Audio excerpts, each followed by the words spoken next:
Assalamualaikum warahmatullahi wabarakatuh. Halo semua, saya Zahira Nur Arifah dari kelas 2 PB2 ingin mempresentasikan mengenai pentingkah penggunaan bahasa baku. Ya, presentasi ini merupakan salah satu bentuk penugasan dari mata kuliah Keterampilan Berbicara Interaktif yang diampu oleh Bapak Dr. Andesa Muhtar Caniago MSI. Nah, teman-teman, pernah atau tidak mendengar bunyi yang dikeluarkan dari mulut sehabis makan atau mungkin saat masuk angin? Pasti pernah lah ya. Nah, kebanyakan orang menyebutnya dengan sendawa. Sendawa. Yakin? Nah, kita lanjut ke salindia berikutnya.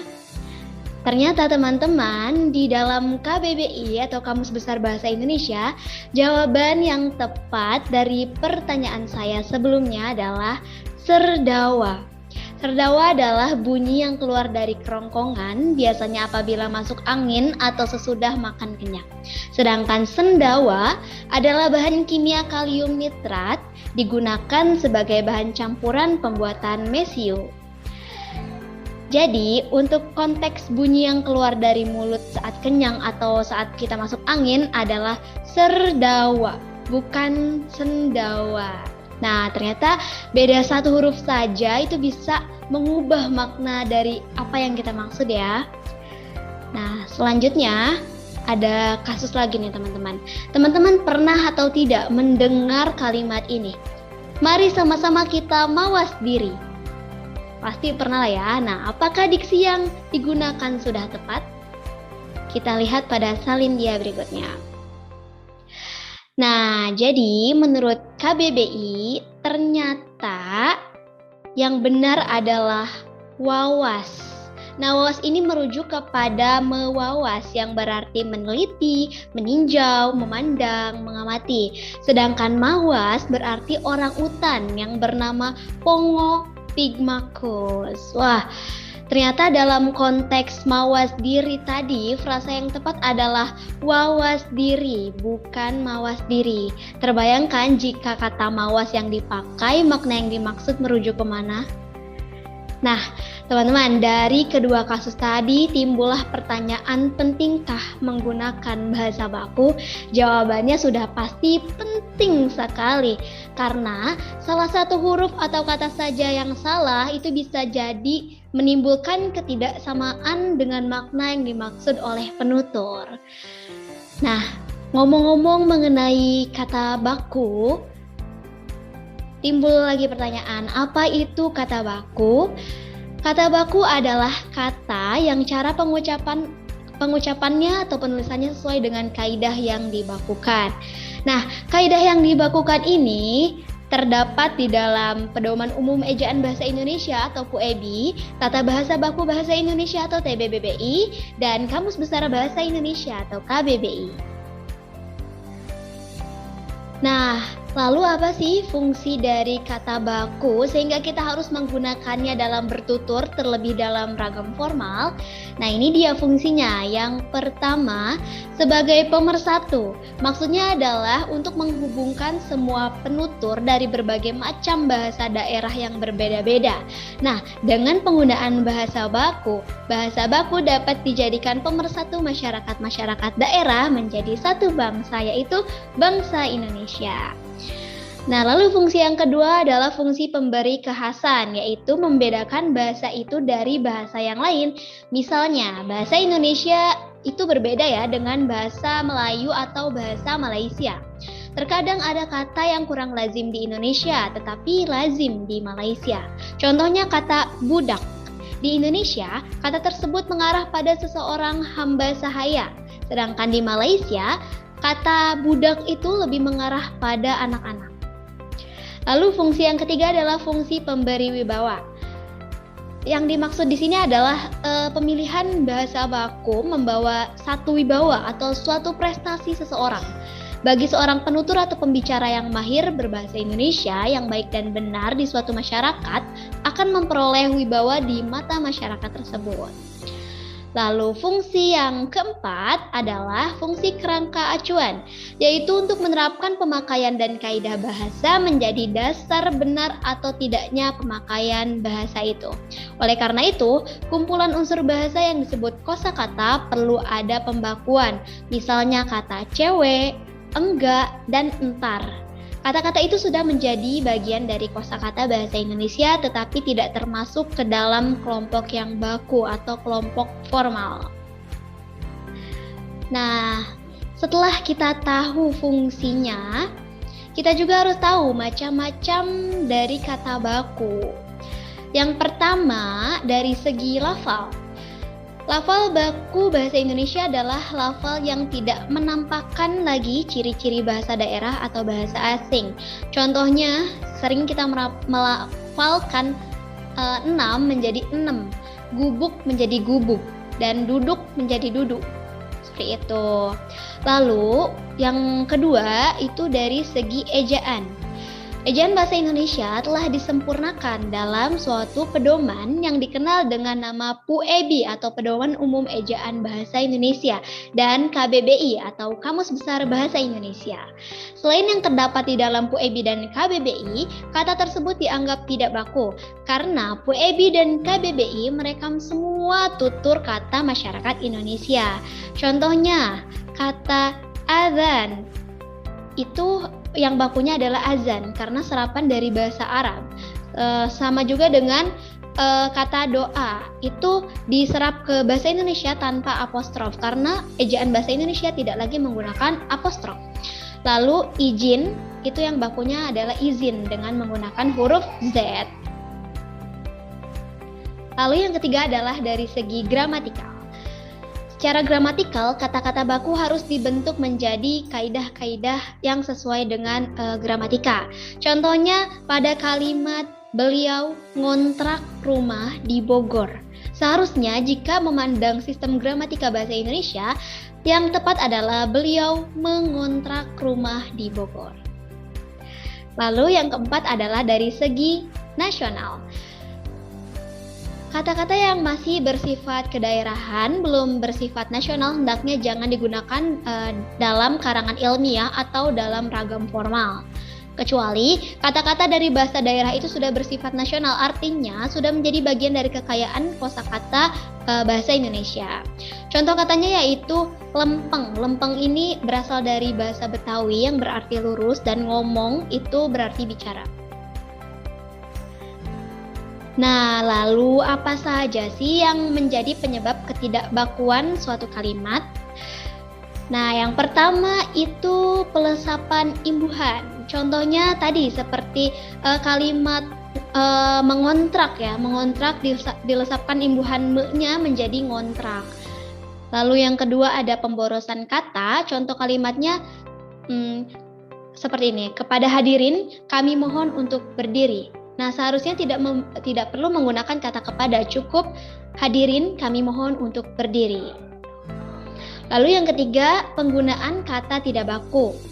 Terlalu sering melafalkan kata tidak baku menyebabkan kata itu dianggap sah-sah saja, padahal kata itu sebenarnya keliru. Lalu yang keempat ada kesalahan ejaan. Nah, begitupun kesalahan ejaan ini terlalu sering salah dalam mengeja kata atau kalimat menyebabkan kata itu dianggap sah-sah saja padahal sebenarnya keliru. Dan yang terakhir ada penggunaan konjungsi ganda. Contohnya pada kalimat karena sakit maka ia tidak masuk kelas. Nah, seharusnya tidak perlu menggunakan konjungsi maka karena dengan tidak adanya konjungsi maka maknanya pun akan tetap tersampaikan kepada si lawan tutur. Nah, agar kita terhindar dari kasus ketidakbakuan kata, tentunya kita harus bisa membedakan yang mana kata baku, yang mana kata tidak baku. Caranya dengan mengecek KBBI atau Kamus Besar Bahasa Indonesia, baik yang bisa diakses secara luring maupun yang daring. Selain itu, bisa pula membaca buku atau mungkin bahan bacaan lain yang bacaannya sesuai dengan kaidah bahasa Indonesia. Ya baik, sekian pemaparan dari saya. Mohon maaf jika banyak kelirunya. Terima kasih. Jangan lupa utamakan bahasa Indonesia, lestarikan bahasa daerah, kuasai bahasa asing. Wassalamualaikum warahmatullahi wabarakatuh.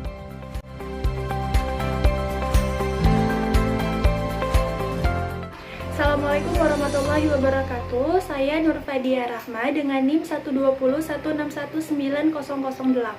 Izin bertanya kepada Zahira atas presentasi yang dipaparkan tadi. Untuk membedakan atau untuk mempermudah membedakan kata baku atau tidak, adakah ciri-ciri dari kata baku? Assalamualaikum warahmatullahi wabarakatuh. Saya Hidayah Betai Rahmadini izin bertanya. Apakah ada rekomendasi buku fiksi yang tulisannya sesuai dengan kaidah bahasa Indonesia? Mohon jawabannya. Terima kasih. Halo, Assalamualaikum warahmatullahi wabarakatuh. Saya Aprilia. Saya izin bertanya mengenai bagaimana masalah bahasa Arab yang diserap ke dalam bahasa Indonesia, karena banyak sekali di masyarakat kita, khususnya di media sosial saat ini, yang berdebat hanya tentang penulisan kata amin seperti itu. Jadi ada yang kalau penulisannya seperti ini salah, seperti ini salah, yang benar seperti ini gitu. Kalau di bahasa Indonesia sendiri, dan menurut Mbak Zahira, apakah penulisannya itu harus sesuai dengan pelafalan bahasa Arabnya, atau penulisannya itu disesuaikan dengan bahasa Indonesia yang kita sepakati bersama? Seperti itu. Terima kasih atas jawabannya. Wassalamualaikum warahmatullahi wabarakatuh. Baik, terima kasih atas pertanyaannya. Fadiah bertanya, untuk memudahkan membedakan kata baku atau tidak baku, adakah ciri-ciri dari kata baku? Nah, jawabannya itu ada ya. Ciri-ciri kata baku yaitu yang pertama, bukan merupakan ragam bahasa cakapan. Artinya, kata baku lebih sering digunakan pada ragam formal, sedangkan pada ragam non-formal biasanya menggunakan bahasa cakapan sehari-hari. Yang kedua, kata baku itu sesuai dengan konteks kalimat yang dipakai. Artinya, kata baku memang sesuai dengan konteks tuturan, sesuai dengan kaidah bahasa Indonesia, terutama dalam kaidah gramatikanya. Lalu, yang ketiga, kata baku tidak terkontaminasi bahasa daerah dan bahasa asing. Bahasa Indonesia tidak hanya berasal dari bahasa pribumi saja, tetapi banyak campuran bahasa lain yang masuk ke dalam bahasa Indonesia. Bahasa-bahasa tersebut tentunya sudah diserap ke bahasa Indonesia, dalam artian tidak memiliki bentuk yang sama dari bahasa asalnya. Jadi, bisa dipastikan bahwa kata baku tidak terkontaminasi oleh bahasa daerah dan bahasa asing lainnya. Yang keempat, kata baku itu tidak rancu. Artinya, kata baku memiliki arti yang pasti dan tercatat di dalam kamus yang kita kenal dengan KBBI atau Kamus Besar Bahasa Indonesia. Yang kelima, kata baku itu bentuknya tetap, tidak mudah berubah. Maksudnya adalah kata baku bentuknya konsisten. Walaupun banyak bahasa di luar sana yang memengaruhi, tetap kata baku itu tidak akan diganti dengan kata yang baru. Mungkin bisa saja kata baru itu muncul dan ditambahkan dalam entry kamus, tetapi kata baku itu tidak akan terganti bentuknya. Ya, kira-kira seperti itu ciri-ciri dari kata baku. Fadiah, semoga terjawab ya pertanyaannya. Ya, kita lanjut ke pertanyaan kedua. Sebelumnya terima kasih atas pertanyaannya. Ida Ayu bertanya mengenai rekomendasi buku atau bacaan fiksi yang tulisannya sesuai dengan kaidah bahasa Indonesia. Nah, saya memiliki tetapi tidak banyak rekomendasi buku fiksi yang tulisannya sesuai dengan kaidah bahasa Indonesia. Mungkin Ida Ayu bisa membaca buku Kita Kata dan Cinta karangan Krisna Pabicara. Buku itu merupakan novel yang mengisahkan tentang seorang laki-laki yang terbiasa dengan penggunaan bahasa baku dan sangat risih jika jika mendengar kata tidak baku dari orang di sekelilingnya. Novel ini membantu kita dalam mengoleksi dan mengoreksi perbendaharaan kata yang kita punya. Lalu selain novel tersebut, mungkin Ida Ayu juga bisa membaca buku-buku karya Terelie dan Fiersa Besari, yang menurut saya, kedua penulis itu memperhatikan penggunaan kata baku dalam setiap tulisannya. Itu saja mungkin ya Ida Ayu, selebihnya bisa disesuaikan dengan selera buku fiksi Ida Ayu yang seperti apa. Terima kasih, semoga terjawab ya Ida Ayu. Baik, kita lanjut ke pertanyaan terakhir, pertanyaan ketiga dari Aprilia. Aprilia bertanya bagaimana mengenai masalah yang sering didebatkan, yaitu bahasa Arab yang diserap ke bahasa Indonesia. Menurut Mbak Zahira, apakah penulisannya harus sesuai pelafalan bahasa Arab atau sesuai kesepakatan dalam bahasa Indonesia? Nah, baik April, terima kasih atas pertanyaannya. Pertanyaan yang cukup sensitif ya. Jadi, sependek pengetahuan saya, bahasa Indonesia mengandung bahasa-bahasa di luar bahasa Indonesia itu sendiri. Bahasa-bahasa asing itu tentunya sudah diserap ke dalam bahasa Indonesia. Agar apa? Agar mudah dilafalkan dan diingat oleh masyarakat Indonesia. Penyerapan itu bukan hanya pelafalan saja, melainkan penulisannya pun turut diserap ke dalam bahasa Indonesia. Nah, sebelumnya kita harus bisa membedakan mana bentuk serapan dan mana bentuk transliterasi. Bentuk serapan, contohnya seperti yang sudah tadi April singgung, kata amin yang penulisannya A-M-I-N merupakan bentuk serapan. Sedangkan jika penulisannya A-A-M-I-I-N merupakan bentuk transliterasi dari bahasa Arab.